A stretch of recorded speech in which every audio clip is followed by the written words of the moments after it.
If it sounds too good to believe, it might be a scam. Today we're talking the 5 most common scams that we see in the piano industry.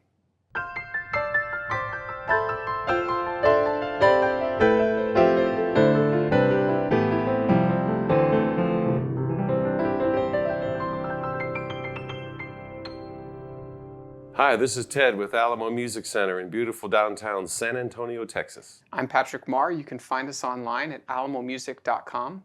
If you haven't already, please subscribe to our YouTube channels, check out our other videos, sign up for notifications, like our videos, leave us comments. We appreciate your support and we love to interact with you. Ted, when an item costs, in some cases, multiple thousands of dollars, and in most cases, people don't know exactly the story behind a piano and know the story behind what's right or wrong on a piano, it involves a lot of trust. And, you know, unfortunately, we live in 2022 and, you know, trust is... If you want to gain my trust, you're going to have to give me something in this day and age. Then you can gain my trust. So what are you giving me today? And honestly, it's something that people take advantage of a lot. That equation is a hard equation to balance for a customer, someone who's, you know, taking their money, taking their trust, and trying to give it to someone and get value in return. And so, you know, we're making this video today to, you know, it's actually funny. Exactly today, when we're shooting this video, we got a call earlier about a piano scam, and we'll start with our first scam here, and we're going to call it the free piano scam. Someone used, instead of getting a really professionally made stock footage of piano, they came to our website and stole some pictures. Yeah, and so the whole reason... they are, I mean, different level of professional. Yes, the whole scam was, the pretense of the scam was I'm a widow, my husband passed away, and this was on Craigslist. My husband passed away. I have this Yamaha baby grand. I'm just looking for a good home to get it to, which sounds like something that could happen. An elderly lady saying, "Hey, I want to give this piano away. I don't need the money." And it sounds innocent enough. But yes, like you said, the piano in the picture, actually, you can see an Alamo Music sign in the background of the piano. So the person, of course, called us. I think it was a gentleman in Indiana. The listing was in Georgia, and so. Basically, the lady said, "I have this free piano. Are you interested in it?" Or, you know, the gentleman in Indiana contacted the lady, said, "Hey, I'm interested in your free piano. My daughter's taking lessons. We've been on a keyboard." You know, does the whole story. We want to upgrade. It's so kind of you that you're giving away this Yamaha. And in the email, we saw the whole email interaction. The lady responds and says, "Oh yes, of course. Yeah, I just wanted to go to a good home. I'm glad you contacted me. You know, it is a free piano, but I can't get it to you. It's expensive to ship this piano to you." And so this is where the scam enters, and this is where your alert meter needs to be notified. It's very expensive to move a piano, and it's not very easy to move an instrument, especially of a baby grand piano size. And so we've seen this over the years, and it's more common now than ever. So please be careful when you see this, when you're negotiating with somebody, especially sight unseen, with a lot of, there's not a lot of trust built here at this point. It's over email, and she's asking you to contact a delivery courier that's gonna, it might even have a website. I've seen some websites that have been made as fake delivery piano websites. The only thing real about it is their credit card reader and their bank account, because they take your money. Yeah, so they charge you. They say, okay, well, it's going to cost $2,000 to get to you, which is an accurate amount that would cost to ship something about that distance, $2,000 or a little bit more. And they're like, when you give me and it looks like a legit website because you call this other person and you give them your credit card number and say, okay, I'm going to schedule this delivery. Surprise, the piano never shows up. Never shows up. And so this is our first one. This is, I think, the most prevalent to customers and consumers looking for an instrument these days. You see a lot of stuff on Facebook Marketplace. You see a lot of stuff on Craigslist. And please be careful with your trust and with your money, because you can easily fall into a trap of giving someone your money or wiring money, and it's not fun to be out a couple $1,000s and not have anything in return for it. So please be aware of this one. This is the free piano scam. Yeah, and the other thing about a piano is that it doesn't come with a title. And it's not like you can go down to the State Board of Pianos and register the serial number on your piano as if it's licensed. Mm-hmm. There are ways for lenders to do that, but other than that, if it's free, you don't know where they got it from. Yeah, so just protect yourself. So moving on to number 2, I think this one is almost the reverse. It's if you're the seller. And we'll call this the payment scam. So say I'm trying to sell a piano to you, and I have this piano listed. I want $5,000 for it. And there, the modern day, there's lots of ways to pay for things. There's, Cash App, there's Zelle, Venmo, there's bank wiring, there's checks. There's all these things, and pianos are an old school way of buying things. So a lot of times people are more flexible because, I have this big heavy thing. I kind of want it out of here. And this is, usually the buyer is going to come with some sort of payment scam. And you've seen this before. And you also actually worked at a bank too. So how far have we come with these payment options that can be falsified or identity Everyone theft? has access to what a bank used to have access to 25, 30 years ago. I mean, if you want to open up a credit card reader, I mean, that used to be a major hassle. Not anyone could just get one of those. Now all you have to do is call, I'm looking to be able to swipe credit cards for my business, and sometimes they don't even show up to sell you anything. The stuff's in the mail. Yeah. They're going to do your processing for you. And so this is probably a very common scam that people get, and we see it too. We, as a retailer, have seen it. Fake checks, or I want to give a check to the delivery. Once it's here in my house and I feel safe, I'll give you the check. Red flag. CODs. Yeah, pay on delivery. And then also, credit card fraud is at an all-time high. So using payment like PayPal, using Venmo, using Zelle, using Cash App, they have options to put a credit card in. So, a lot of times we've seen fraud. And when people start asking very specific questions about, can I read your credit card over the phone, all this stuff, just know that you might be, credit cards are credit card companies are very quick to return someone's money if, my credit card gets stolen. Here's something that you can just put in perspective. When I first started working in the banking business in 1980, every 2 weeks, you would get it almost looked like if you tore a small section out of the phone book. It was probably maybe about a quarter to a third inch thick, made out of rice paper and folded over. And when you opened it up, it was just almost in microfine print, all these credit card numbers that were all bogus, and you weren't supposed to do anything on. So if someone came in to get a cash advance, you take that number, and it was all numerical, and you look and see if that card was reported stolen or overdrawn or whatever it was. And this was on rice paper, and this was 40 years ago.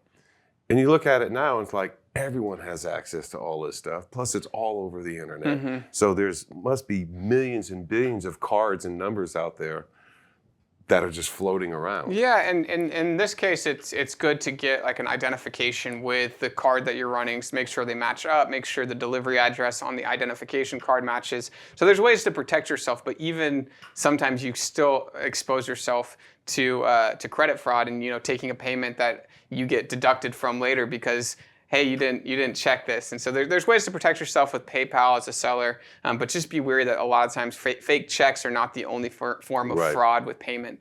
So payment fraud is huge, payment scams.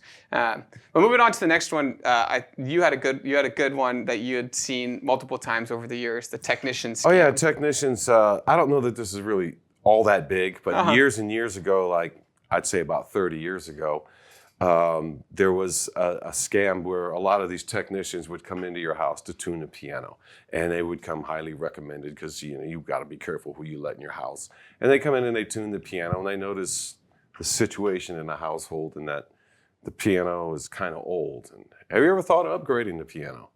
And so a lot of times that technician may have a piano that he wants to sell, and he's probably going to oversell it. You don't know if he rebuilt it or did some work on it or put a different decal on it or something like that. But anyway, the bottom line is, if you don't want a new piano, why don't you just let me make this one look new? It'd take me a couple hours one day. I can come over and you'll have all brand new keys. And so what the tech does is basically chip off all the ivory keys and put on some cheap plastic ones and walk out with a bunch of money worth of ivory and get paid for putting plastic key tops on there and still have a usable inventory.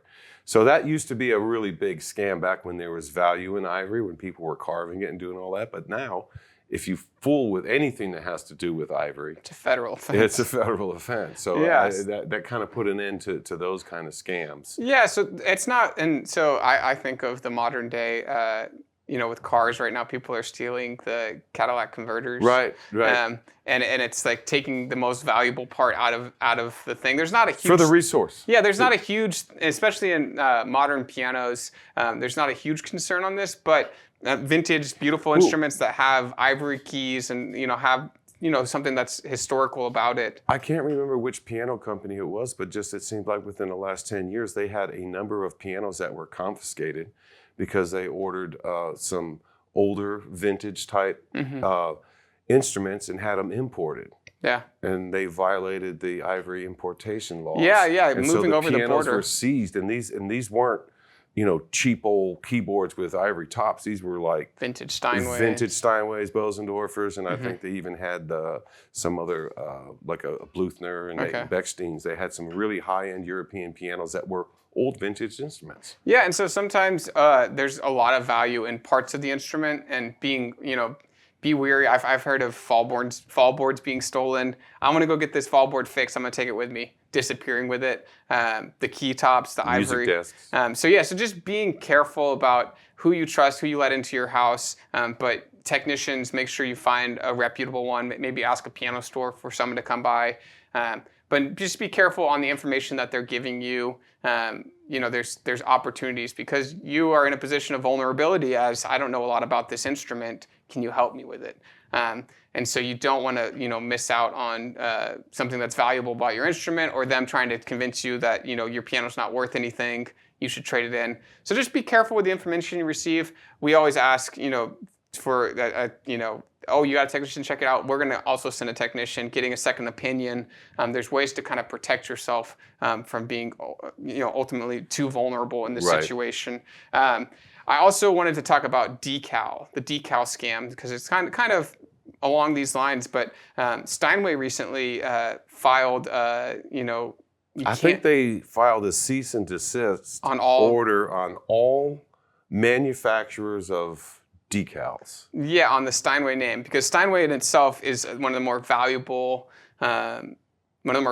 names in marketing, and can really turn an old brown ugly piano. If you put a sticker on it that said Steinway, somebody could get fooled very easily, because besides reading that fallboard name, it's very hard to tell where the instrument was manufactured, especially on some of the older ones. That's a crooked refinisher's trick. Yeah, it's close it up, it looks like a Steinway, but more importantly, it says Steinway on it. Yeah, and even to the extent of changing an Acrosonic to Baldwin, changing some lower level instruments to the higher level. Yeah, to the higher level, and so misrepresenting what it is can be very easily in the piano world. And so again, this is one of those things where, why we make these videos is to help educate people who are looking for instruments, and to be straightforward and try to say, hey, this is the reality.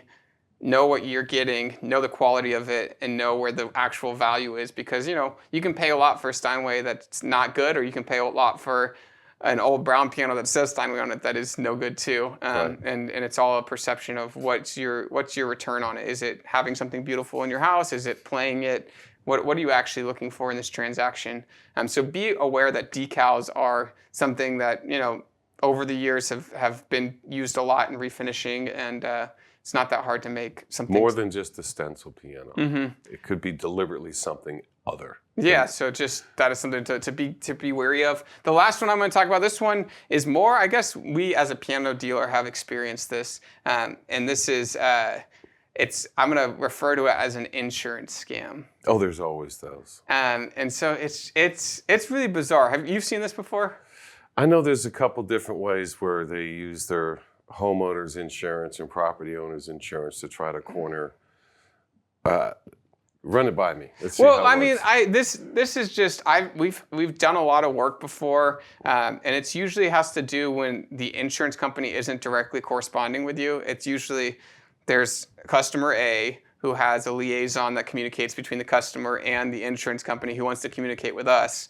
And they basically get a whole bunch of either work done on the instrument that they promise will be paid by the insurance company, or they try to get a whole bunch of written assessments and values for the instrument and maybe dangle, hey, we're going to buy a new instrument from you guys. This is, they basically try to maneuver a deal because no one likes insurance companies. Well, and so a lot of times we get this from customers. They come in and they want us to assist them in their scam. Yeah, against and the insurance company, and it's something that we have to be very weary of. We're like, we're not, that sounds super, like not good practices. Right. And we try to be as forthcoming as possible. We can get a technician out there. We can do a fair assessment on it. We can turn that into your insurance company.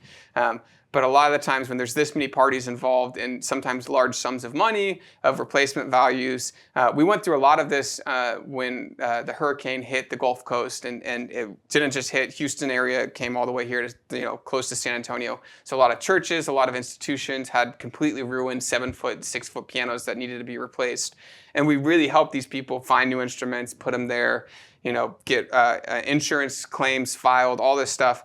But it was very interesting to see how fluid the whole process is and how easy it was to, if we were, wanted to be a shadier organization, could have taken advantage of. And, we were as forthcoming as possible. But there is this lane that I've seen people kind of go too fast in. Yeah. And a great granny's piano got destroyed, not in the fire, but by the hose for the firemen. And so you wonder if they asked them to deliberately make sure the piano didn't catch on fire by hosing it down. And then they'll take this 100-year-old piano and try to get an $11,000 or $12,000 valuation on it, which is just completely ridiculous. Yeah. So again, this is one more for piano dealers and for individuals looking to replace an instrument. It's important to work with someone who knows what they're doing and be very wary of what the asks are and where the trust is and who ultimately is going to pay for this or get value out of this. And so that's something that we've seen. And I just call it the insurance scam in general. Insurance is a scam, right? In general. It's a legal bet. Yeah. I mean, they take odds. They have a whole chart, tells you what your odds are. And so it is important to make sure you're getting the most value for it as well. So we're not gonna dive too deep into that one. But these are the five scams that we see in pianos in the world of thousands of dollars, thousands of pounds sometimes. There's a ton of ways to play old tricks in new ways. Yeah, and so just if it sounds too good to be true, a lot of the times, like Ted said, it usually is a scam. And so be careful, protect yourself, educate yourself, make sure you guys are taking the right steps to get that right instrument. And if you have any questions, please don't hesitate to reach out. If you've been scammed, if you've seen a scam be done, please leave comments. I know a lot of people will appreciate the warning signs and maybe what you did to uncover what happened and how you can protect yourself in the future. Ted Barslew, I'm Patrick Marr. Thank you guys for watching.